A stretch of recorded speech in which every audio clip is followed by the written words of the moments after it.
What's up, Mets fans? Welcome back to the Mets PostGame Show right here on the channel. And what an eighth inning it was for our New York Mets as the Mets take the series against the Chicago Cubs 6-2. And that's what I'm talking about, Mets fans. That's what we needed to see from our New York Mets. Not only did we see an eighth inning of 4 runs, a big-time home run to take the lead for Francisco Lindor, but we seen some life out of Mark Vientos. We've seen life out of Brandon Nimmo. That's the two guys we need to get going. Specifically Mark Vientos, because 2 days in a row now, he's had very good at-bats. He looked great today at the plate. Nice to see. And guess what, guys? We're spamming those W's for our boy Chris right here, right now on the post game, guys. That's what I'm talking about. Let's go. Win the series, another victory at home. The Mets have been outstanding at home. Once again, happy Mother's Day to all the mothers out there.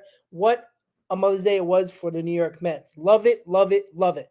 This is what we needed to see, right? The frustration of yesterday, the frustration of running the scoring position. And you know what? It wasn't that much better today. Like, it wasn't.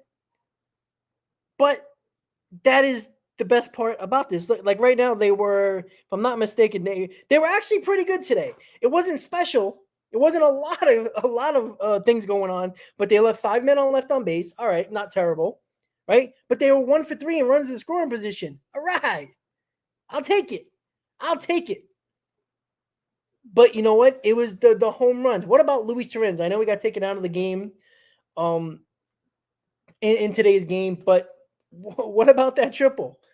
Right? What about getting that run home in the beginning of the game? That's what we needed from Luis Torrens. Again, Torrens just keeps on playing. Hopefully he's okay. But I mean, the guys that we needed to see do what they needed to do came through today, and I love it. Francisco Lindor had a game. Vientos had a game. Nimmo, 2 for 3. Vientos, 2 for 4. Lindor, 2 for 4. I mean, all over the place. Now, Alonso and Soto didn't have a good game, right? But you know what? We were talking about this, right? If Soto and Alonso doesn't have good games, you can't rely just on Lindor, right? And it was Vientos. It was Nimmo. It was Luis Torrens. That's what we need. We need other guys to step up when guys, and again, Soto has been hot for about 15 games now. So, he's going to go through it a little bit again. Pete Alonso has been hot all season. He's going through it a little bit. But you know what? Lindor stepped up, Vientos stepped up, and Nimmo stepped up today. That's what I'm talking about. This is what we needed from our New York Mets. 26-15, but that eighth inning was so much fun, guys, wasn't it? And, who do you trust more in a big spot? Francisco Lindor, right? This guy is absolutely amazing. He just keeps on getting that big hit when the Mets need it. Francisco Lindor, man. I mean, I still remember a couple of years ago when last year, April and May, people couldn't oh, look at this guy, $300 million, not a great shortstop, not a great hitter. And he's been completely a different hitter. And again, me, myself, and a lot of people, didn't like the lineup today when it came to Mendoza not playing a couple of guys. Didn't like the Vientos back in the cleanup spot, even though I kind of did. But, Beatty wasn't in the lineup. But, all the credit in the world, changing Lindor in the lineup to the leadoff spot. It changed everything about him. And it made him an MVP caliber player. So it's just a lot of fun right now. This and again, once again, for everybody, that dumb Yankee fan that was on the pregame show saying the Mets haven't faced nobody. All right, there's 7 games over 500 against teams over 500. They swept the Phillies. They took 2 out of 3 against the Cubs, and they also took 2 out of 3 against the Arizona Diamondbacks. So they've done their jobs. All right, they've done what they needed to do. All right, they're winning games. They're 26-15. They're 11 games over 500. They're ending the weekend at the very least a game and a half in front of the Phillies for the NL East. I know it's only 41 games into the season, but it comes quickly. We all know that, right? 41 games into the season will quickly turn into 82 games. And then we're talking about, guess what?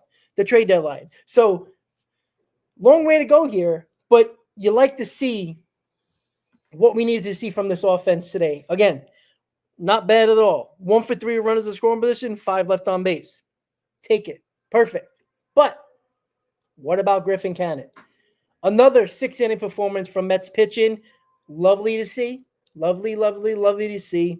Again, they didn't use you used 3 guys today, right? You use Garrett, you use Stanek, you use Diaz, 3 pitchers. Look what happens when he goes 6 innings. And not only that, like 6 innings is awesome, right? I know, David Peterson threw 6 innings but gave up 4 runs. Didn't really have it, but pushed through that 6 inning when the Mets needed him to help this bullpen along a little bit. But not only did he do 6 innings. Now, I apologize.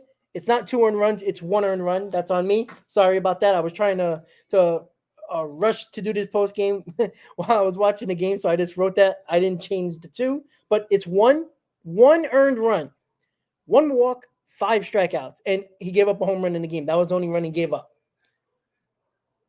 So there you go. Griffin Cannon once again, the slider machine. Just does it. And you know what? It's amazing. He's throwing his four seam less and his slider more, but his fastball four seamer has been more effective. Why? Because you're making the hitters self-conscious about that slider. And guess what's going to happen when you're self-conscious and worried about that slider? You're going to be late on that fastball. You're going to have a hard time hitting that fastball when that was one of his worst pitches. He was getting creamed last year. Joe Girardi talked about it on the broadcast. And by the way, how is Roku better already than Apple TV? That was awesome. I love the fact that Joe Girardi, he does pre and post for the Cubs. Obviously, we all know about Gary Cohen. That was an awesome broadcast. Like, we know, Gary Cohen is just a genius, and he's great at it. But him and Joe Girardi meshed well. It started a little shaky early, but again, they're both professionals. They're both great at their jobs, and they did their job. Roku was actually pretty good. They didn't do no stupid camera angles. They didn't have no stupid analytical statistics flying around the screen. It was just a baseball game with 2 guys announcing. Good job by Roku, by the way, because having Amazon games and Apple games, and soon it's probably going to be Netflix next. Who knows? But Roku did a really good job. They just put the baseball game on. They let the 2 announcers do their job. They had a sideline reporter. I forgot the woman's name, but it was a simple broadcast. You can have a good broadcast and make it simple. Good job by Roku. Now, I know everybody might not have a smart TV. I know this, the older generation, a lot of them, I was hearing it from them that, they don't have a smart TV. They can't download the Roku app and all that stuff. Understandable. I know why they're pissed. Turn on channel 11. Turn on Pix or or something like that. Let's go old school and go WB11. Something like that. Or channel 9. And all that fun stuff. But Roku did a really good job today. And if MLB's listening, I'd rather do Roku than Apple TV. Let's just be honest about that. So. Yeah, well, committee, exactly, right? But we all know Joe Girardi knows this shit, right? Right? He was the Yankees' best manager, right? He swallows Aaron Boone for breakfast. Like, Girardi's a baseball guy. He's through and through a baseball guy. And again, I do like, and Apple got a little bit better with the broadcast. They realized that you can't have, Mo, Larry, and Curly doing a game that nobody heard of and expect it to be good. They eventually went to a broadcaster. Like, usually it's the home team that is the lead announcer, and then the color guy is the road team's. He's probably a color guy or an announcer as well for the team. So it's nice to see that they realize that that's what you should do. And the sideline reporter or that they have is fine. It is what it is. But it was a good job by Roku. So that's nice to see. Yeah, exactly. Stanek had an outstanding game. Again, all around. I know Reed Gary, gave up the home run and you're like, ooh, all right. All right. But you know what? This is what, even though the Mets have been struggling with runners in scoring position this season, they still they still find a way, like, especially the top of the order. They still find a way to get that big hit when they need it. And again, that's the reason why they're 26-15 is, the pitching has been a big reason why, but they've still found a way. And it's mostly been Lindor. It's mostly been Alonso, right?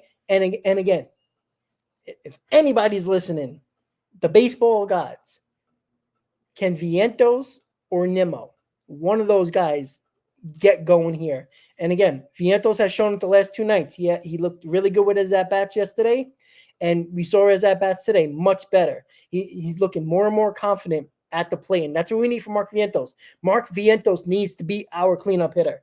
Make no mistake about it. I like the 1 through 5 when he got Vientos cleaning up and Nimmo batting 5th. It just sets up the lineup so much better. Like, we don't need to rely on the bottom of the order. We don't. Those guys should be able to do the majority of the job. Now, of course, you're going to have games where the bottom of the order is going to come through, and that's great. But those guys need to get the job done. And they did it today. Your top 5 did it today. And again, this is without Soto and Alonso doing anything today. Which again, we want them to be doing good too. But without their production, Lindor, Vientos, and Nimmo did the job. And throw in Torrens in there as well. They did the job today. And this is a sign of a good team, right? I don't want to hear anybody like, they didn't play nobody. They're 7 games over. I think it's 8 games over 500 now against teams over 500. They took 2 out of 3 against the Cubs, which are one of the better teams in baseball. And the Phillies are also one of the better teams in baseball, and they swept them. So they're doing what they need to do. They're facing a Pirates team that tomorrow they're facing Paul Skeens. We know how good he is. He's been a little bit more human this year. He's been good, but he's been giving up home runs this year a little bit more than he was last year. He's pitching to a 2.77 ERA. It's still damn good. But he has a ton of strikeouts. He has 47 strikeouts. He's been outstanding. But he is human, right? It's not going to be an easy series because of their pitching. We got David Peterson on the mound for the Mets. So, yeah, Comey, I said that during the pregame, right? The Cubs and the Mets were the last 2 teams that didn't have a 3-game losing streak. That changed on Friday when the Mets beat them because they lost the last two in St. Louis, and then they lost the first one at Citi Field. So the Mets are the only team that doesn't have a 3-game losing streak. And again, that is key. And again, it's not the end all be all because again, the Phillies had 3-game losing streaks. I think they have 2 of them, but they're at the moment. I don't know if did they win? I haven't really checked, to be honest with you. They haven't played yet, right? Or they're playing now. Let's see. Just want to double check. Oh, they play tonight against Cleveland. So right now we're 2 games up. They lose, we're 2.5. So we begin a game on them.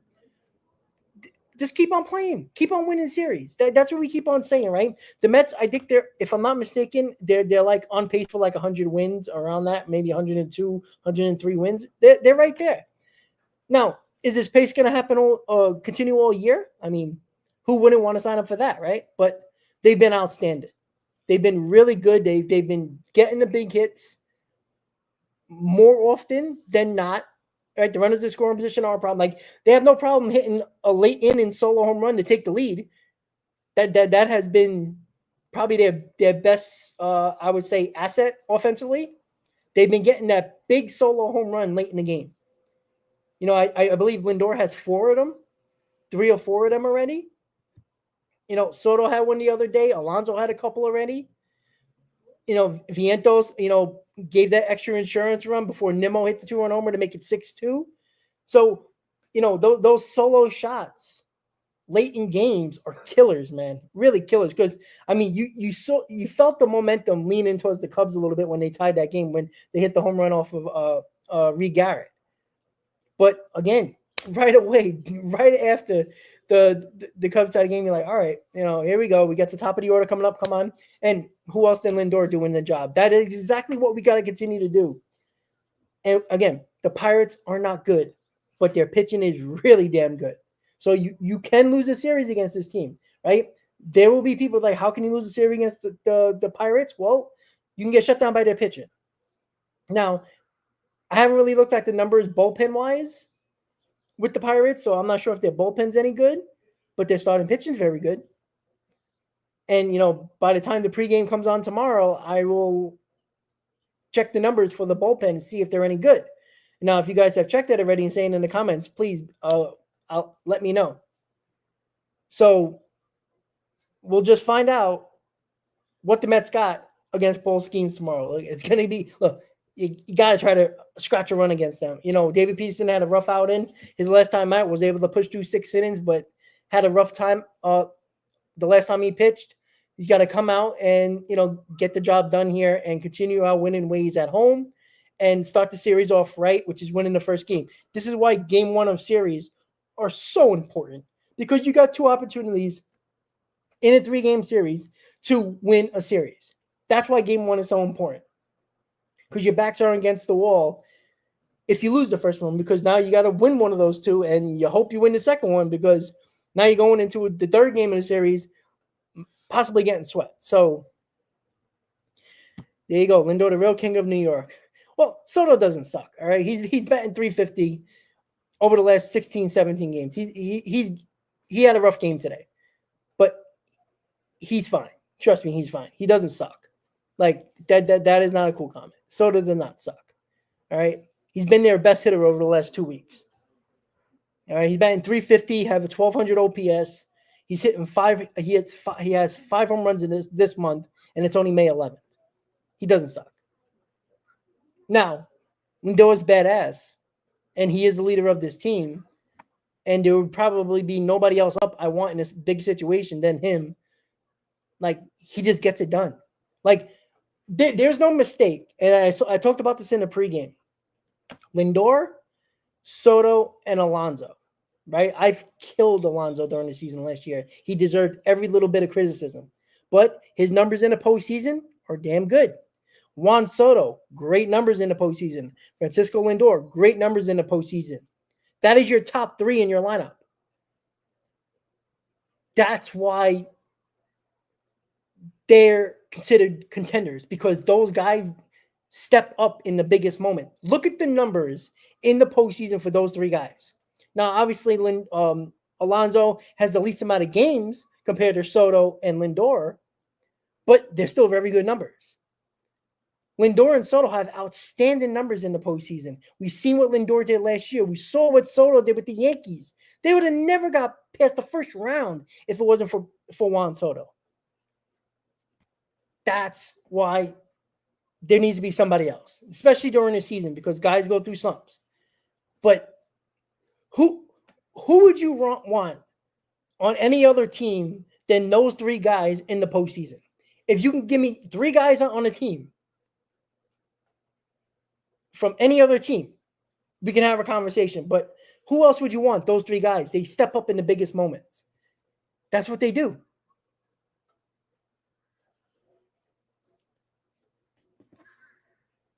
I don't know. It's not about loving Soto. It's a fact.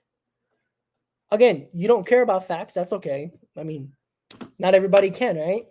His stats have been very good his last 2 weeks of his last 14, 15 games. So he's been okay, probably a little less than okay the first 20-something games of the season. The last 20-something games, he's been damn good. It doesn't look like that. It doesn't feel like that, but his numbers tell exactly what they are. And even when he was slumping and not putting the bat on the ball and not hitting well, he was still getting on base for Pete Alonso, who was driving him in, consistently during that stretch. Well, tell me, yeah. Soto has been terrible with runners in scoring position, but name me a player that has been good with runners in scoring position and wearing a Mets uniform. None of them. Pete Alonso has the best numbers, and even those numbers are not good. Pete Alonso was, for the first, I'll say about 20-something games or so, 25 games, was outstanding. He's come back down to earth when it comes to runners in scoring position. It's been a team-wide effort with the lack of runners in the lack of getting those guys in with runners in scoring position. It has been bad. Like Lindor too, right? Lindor has been hitting the big home runs, the leadoff home runs, but his numbers are terrible too. The Mets, I think Gary Cohen said it, 223 runners in scoring position, while the Chicago Cubs are batting 280 something. But the Mets have a better record than him. Now it's only what? 2 or 3 games, 2.5 games, three games. So 3-game difference. But again, yeah, Dola, he is doing that. I agree. He is. I agree. Yeah, Kermit, and I think he will. And, guys like Lindor, guys like Soto, they will. They have proven track records. Like, we're not talking about Mark Vientos here, who, did it for 1 year. And then, we don't have a track record. We have 1 year of him. So to say that he will do it again in Mark Vientos, we don't know. We hope he does. But there's been proven track records. Even when Juan Soto had a tough season in 2022, when he got traded to the Padres and he had a rough go of it, look at his numbers. It wasn't Juan Soto numbers, but he was better than most people. So his bad is somebody's best season. Like, that's crazy today.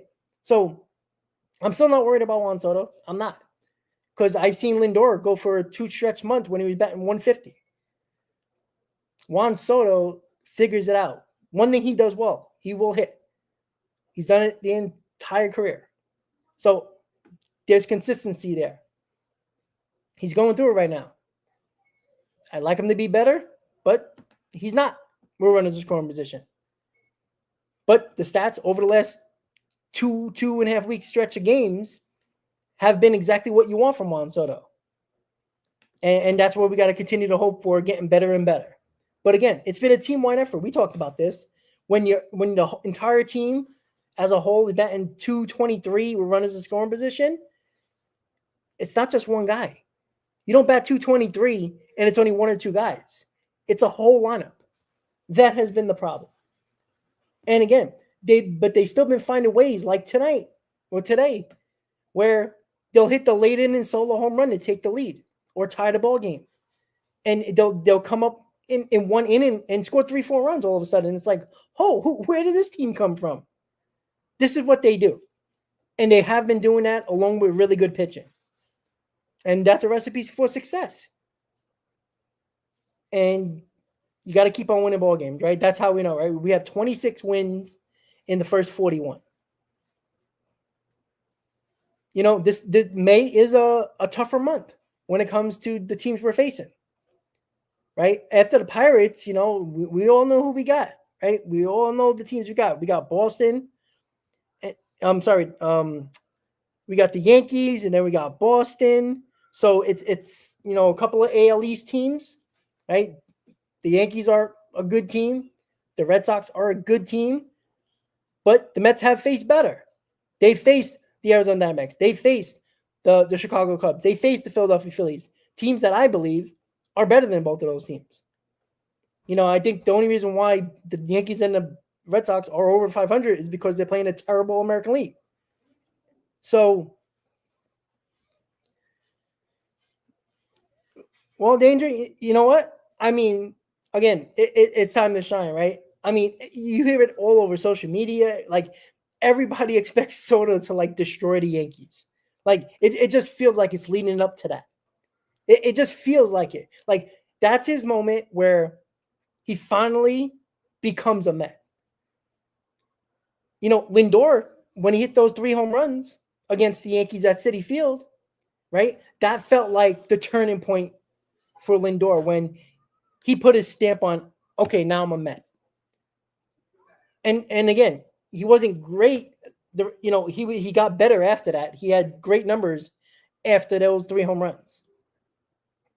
And, he still struggled at times the next 2 seasons, but he finally figured everything out as being a player in New York. I think Juan Soto needs that moment. I think he needs a series or a game where he just goes buck wild and go crazy.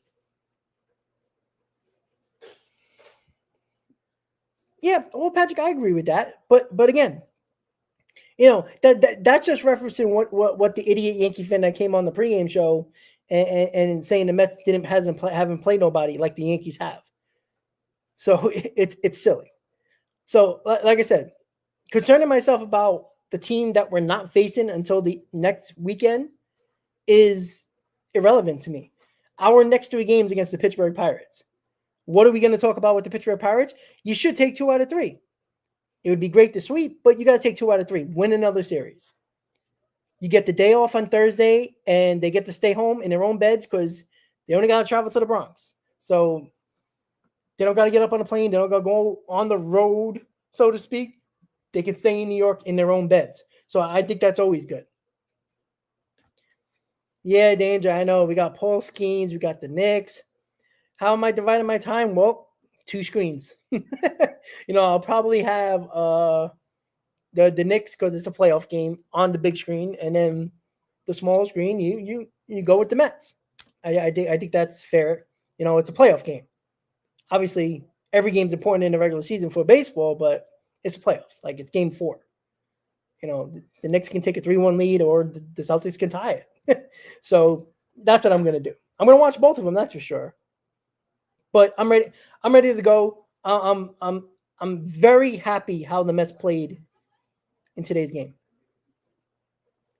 So I really like that late inning, that 8th inning, man, was just like it was just like a couple of nice shots to the chin, and then that big uppercut to say F you. Like that's exactly what it was. That's exactly what we needed from this team. Right? It was a little sketchy. It was like, all right, we had a lead. Now we don't. It's getting late. I'm like, all right, who's gonna come through here? It felt like the Cubs were getting the momentum, and then boom, Lindor says not today. Vientos says not today. Nimmo says, how about me too? And we just took off running, and we won by 4 runs. Diaz came in and blew everybody out of the water. We had good bullpen performances as well, and the Mets did their job. And they win another series. They are still dominant at home. What are they, 15-4 at home this year? That's outstanding. And again, that allows you, when you go on the road, to be a 500 team, or a little bit over or a little bit under 500, because you're dominated at home. The best teams in baseball that win 95 to 100 games, more often than not, you're 10, 12, 13 games over, 15 games over 500, and you're hovering around the 500 mark on the road. Now, I like to be better on the road, but you can win 95 plus games by dominating at home and being hovering around 500 on the road. That's what you can do. Now, if you're better at on the road, great. That's wonderful. I have not seen that about Karl-Anthony Towns, by the way, about a broken hand, but he was favoring it a lot in yesterday's game. So maybe somebody saw that. That would suck, because I don't think the Knicks can win without Karl-Anthony Towns, but that would suck. But you know what? Knowing Karl-Anthony Towns will play. I don't know how successful he'll be, but he'll play. I haven't seen that, but again, I haven't been looking at Knicks content and Knicks reports or anything like that. I've been focused on the Mets today. So that sucks if it is, but that's not good. So at the end of the day, guys, the Mets took 2 out of 3 against the Cubs. They're at least 2 games up right now on the Phillies. If the Phillies lose today, it will be 2.5. If they win, we're still back to a game and a half leading the NL East. But the Mets are 26-15. They win 62 against the Cubs, win another series, and dominate at home. Next man up is the mixed team up is the Pittsburgh Pirates. We do got Paul Skeens on the mound tomorrow at Citi Field with the bright lights in New York against David Peterson. It's going to be a tough game because of Paul Skeens. But how do you win a ball game that is, has Paul Skeens on the mound? Very simple. Make him work. Get him out of the game early. They're going to protect that arm. They're not going to make him throw 110 pitches. Get him out. Let him work. Make the at-bats difficult. Looks like Vientos is coming along. Looks like Nimmo showed some life. Lindor's damn good right now. Soto, even though he wasn't good today, has really good numbers over the last 2 weeks. And Vientos looks good. So let's get it going, guys. Let's come out tomorrow and win a game. Come out and win a game against the Pittsburgh Pirates and Paul Skeens. With that said, guys, I want to thank you for watching the Mets postgame show. Enjoy the rest of your Mother's Day if you're a mother, or your mothers, or everybody. Mother's Day, great day. Happy Mother's Day to everybody out there. Mets win 6-2, take the series against the Chicago Cubs. Next up is the Pittsburgh Pirates, David Peterson, Paul Skeens. tomorrow, 7 p.m. There will be a pregame show, 5:45, 6 o'clock, one of those two times tomorrow to preview that series and that game. Have a good night, guys. Let's go Mets, and I'll see you tomorrow on the pregame show, guys. Have a good night.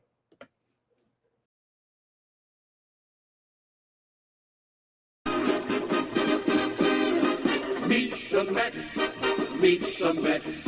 Step right up and greet the Mets. Bring your kiddies, bring your wife. Guaranteed to have the time of your life because the Mets are really